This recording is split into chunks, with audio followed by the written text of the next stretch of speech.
let's say your band is a second or third act up, and you have walked up to the console, and the guy, the past front of house engineer may have said, hey, everything's great, didn't have any problems, so I'm going to leave you the console, so here you go.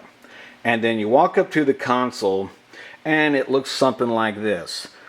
He sort of left the faders maybe a little bit about where they were when they did their show. And looking at it, let's look at it from top to down, not top to down, but top to bottom. As you can tell, we're going to get sort of an angle here on this, but as you can tell, some of the 48 volt, the phantom power switches have been turned on. And as you can tell, the gain settings have been set. Some of them have the high pass filter switches on. That's when they're pushed down that they're on. Others no. And if you look at let's just go down here while we're looking at the switches. And if we look at the routing for the subgroups, as you can tell, some of them have been pressed, others have not. So obviously they're using subgroups for some of them and others not so. So then we come up here and we look at the EQ, and we see there's been some EQ settings conducted on it. Okay, so it looks like maybe the room had some acoustic issues, as most all of them do. And then we look at the monitors, and they've got their monitor set however it's worked for them. Being a good front of house engineer is one thing, but to walk away from a console, especially if it's not yours, leaving it in this condition, all you got to do is just go through, reset everything. Said this is just as remedial as this sounds. We actually are just sort of zeroing out the board, getting things back to what it was before.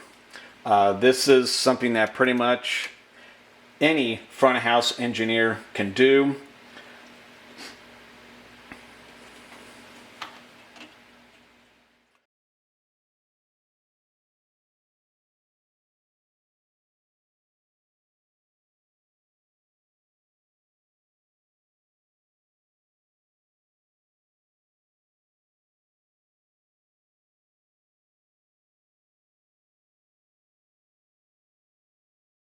Okay, so we've got the board zeroed out. Really, this did not take too much time at all.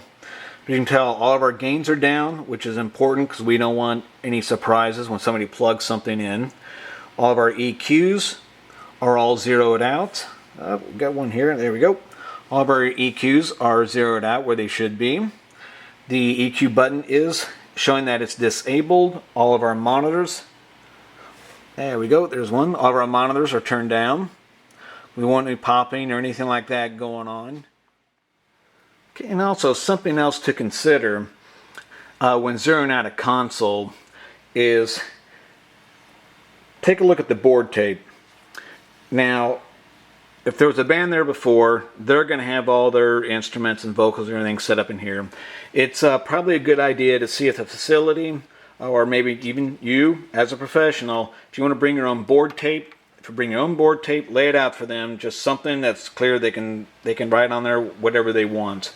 It's nothing more infuriating than showing up at an event at a bar to mix for your band, and they have no board tape, and there's a bunch of they've got a bunch of instruments written in there, and then they've got them marked out, and then somebody's tried to write something in pen, it's marked out.